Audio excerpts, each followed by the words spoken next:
What's up, guys? This is Chef Jake Yates here with Jake's Awesome Cooking Show.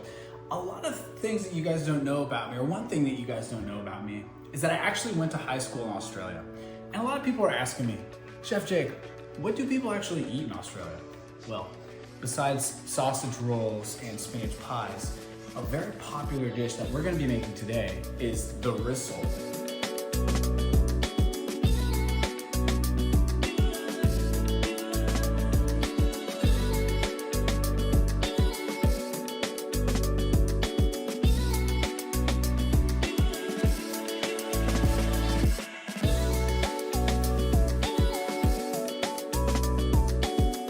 So stick with me and I'm gonna show you exactly how we make rissoles.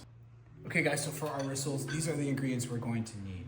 We have 1 egg, we have some grated carrot, we have some onion that's been sliced paper thin, some Italian breadcrumbs, a little bit of minced garlic, this is about 2 tablespoons, and I have 2 mushrooms here. I have here 2 cups of flour. Now, I'm not gonna use all of the flour. You could probably get away with 1 cup, but we're going to dust the rissoles. And I'm gonna show you exactly how to do that. I'm also using Shady Brook Farms ground turkey. I'm not sponsored by them yet, but I will be eventually. This ground turkey is really good. They're low fat, and normally rissoles are made with ground beef, but I'm really trying to get ready for summer here. And so I wanna make sure that I'm getting less fat. Great source of protein, 22 grams. I'm gonna be using Shady Brook Farms. So without further notice, let's get started. First, simply, you're gonna take your mushroom just like this. Notice how it's kind of dirty on the top. We're just going to clean it off. And one thing I see a lot of people doing wrong is they actually wash their mushrooms. You just wanna take a paper towel, just like this, and just wipe off the mushroom. When you wash it, what ends up happening is it absorbs the water. It becomes more difficult to sear, which we're gonna be doing later. And it also just gives it a really watery flavor. So just wipe it off very gently with a damp paper towel. I've seen also in professional kitchens, what they'll do is they'll just take a paring knife and they'll remove the outside of this, but sort of like this. See how it looks sort of clean like that? That's what they'll do, but simply just wiping it off with a paper towel is totally fine. That's what we're gonna be doing today. So take your mushrooms, we're going to wipe them off just like that. Then we're gonna take a knife and we're just gonna cut them into quarters.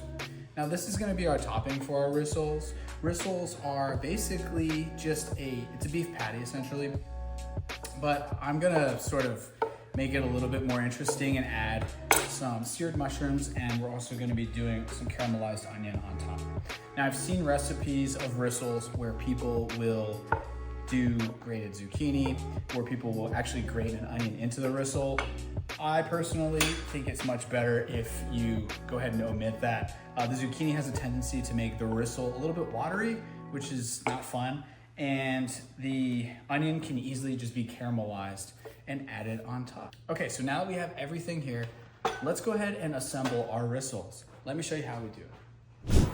Okay guys, so before we assemble our rissoles, why don't we caramelize our onions and our mushrooms? I have 2 pans here. I got heat on high just to get the pan hot, and then I'm gonna reduce the heat. Whenever you're searing things like vegetables or proteins, it's really important to get your pan nice and hot before you add your oil. So I'm gonna go ahead and add just a squeeze or so of oil onto my already hot pan. I don't wanna squeeze oil on a cold pan. It's better if you have your pan nice and hot and then you let the oil rise up to temperature when you're searing. So we're gonna add just a little bit of oil here, both pans. I'm gonna lower the heat of my pan because it's already hot, and I'm just gonna give it about 10 to 15 seconds for this oil to get nice and hot. Go ahead and add your onion and your mushroom to both of these while you assemble your rissoles. Okay, so my pan is nice and hot, so I'm gonna go ahead and add my onions to my first pan over here. And now, that's what you wanna hear. You wanna hear that nice sizzling sound. Make sure that you don't have the heat too high because we want these to caramelize on actually a low heat. So make sure you have plenty of oil. Make sure that your heat is on a low to medium low, but that it's still searing. Okay? We're gonna just let that slow cook as we assemble our rissoles. As for the mushrooms, we want this to be at a higher temperature. So let's go ahead and turn the heat up just a bit on the back burner there. And we're gonna add our mushrooms. With the onions, we can let these just kind of do their thing and cook slowly. With the mushrooms, we really want to leave them alone so they get a nice golden sear on every side. Let's go ahead and do that now. So straight flat down on there. See how it's bubbling on the bottom? That's what you want. It's gonna get nice and golden brown, just like that. And guys, make sure you don't overcrowd your pan. You want to space these out nice. If you overcrowd your pan, you're not gonna get a nice sear on these mushrooms here. So go ahead and just add them. We'll let that do its thing. Let's assemble the rissoles. So I got a couple more mushrooms here, but we'll just add that later. Don't worry about that. So for our rissoles, we're gonna take a big bowl just like this and go ahead and just add all of your ingredients. So we're gonna add our garlic, we're gonna add our carrot, we're gonna add our 1 egg, we're gonna add half a cup of our breadcrumbs there, and we're gonna add our turkey. Go ahead and mix that really, really well. Now, like I said earlier, this is usually done with beef, but I'm doing turkey today because I'm trying to stay lean, y'all. And lean beef really isn't the best. If you're gonna eat beef, just do it the right way.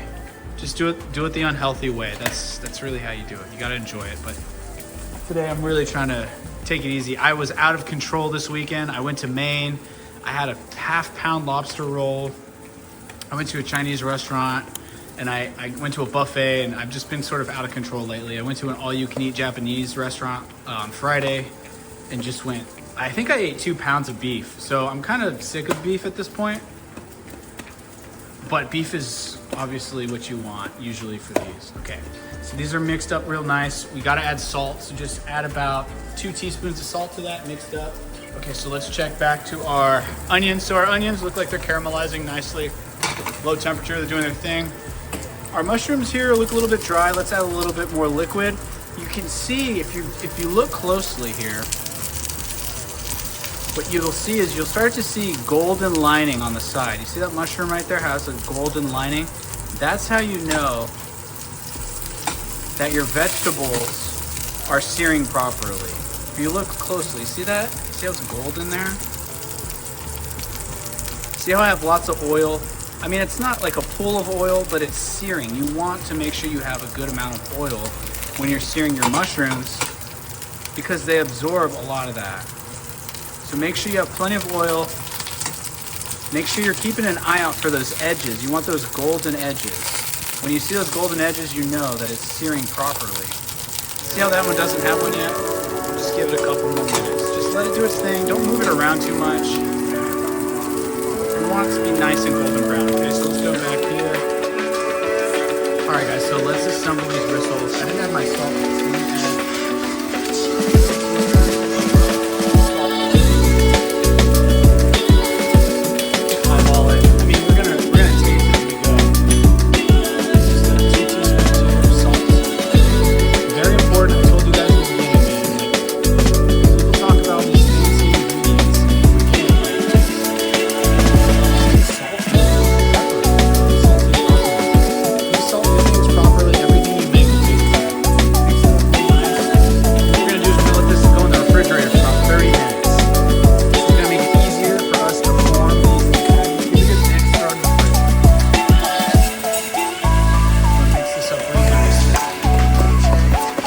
rissole mix, right?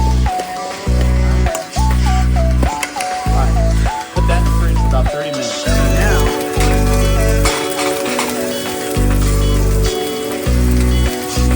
our mushrooms are going to be done way faster than our onions. Because we want our onions to cook slowly, we don't want them to burn. Make sure you got plenty of oil here.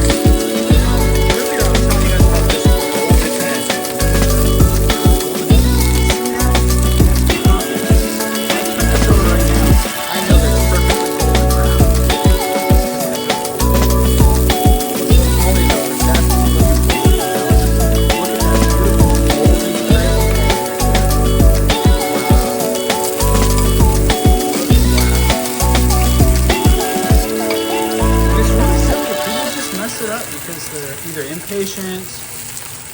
moving the pan too much. They don't know how to control the heat. So we're gonna stew this for another like 3 minutes, and then we're gonna actually take it off because we don't want these to shrink, but we do want them golden brown. As you can see, when you're doing this, you really wanna resist the urge to cook this at a high temperature. Now, unlike our mushrooms that we seared on a very high heat, with the onions, we actually just want it to be at a nice gentle simmer, just like this, okay? And if you can see, like we want all of the onions to have this color. I'm gonna add 1 tablespoon of Worcestershire sauce to this and 1 tablespoon of Dijon mustard to this. It's gonna add a lot of nice flavor. Let's go ahead and form our rissoles.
Okay guys, so our rissoles are done. Let's go ahead and check them. You're gonna notice that there's gonna be some mushrooms on top. You're gonna add those and there's only about 3 minutes left. So total time of 10 minutes. And then when there's only 3 minutes left, add the mushrooms. Pull these out. Oh man, look at that. This is our rissoles. Let's go ahead and plate it up and we'll eat it. Okay guys, so we have our rissoles here. They are ready. We got our caramelized onions. I added the mushrooms right at the end. So we'll take this guy, just like that. This guy here.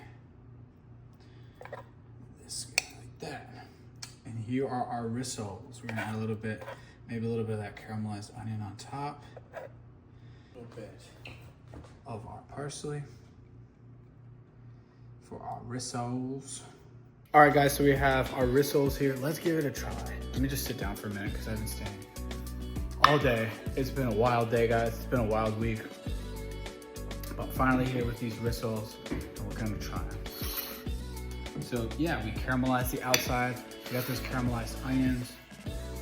We got those mushrooms. Let's try it. Oh man, you guys. It's so good. It's not dry, and turkey's usually dry, but remember I told you guys, use a meat thermometer, get to a perfect 165.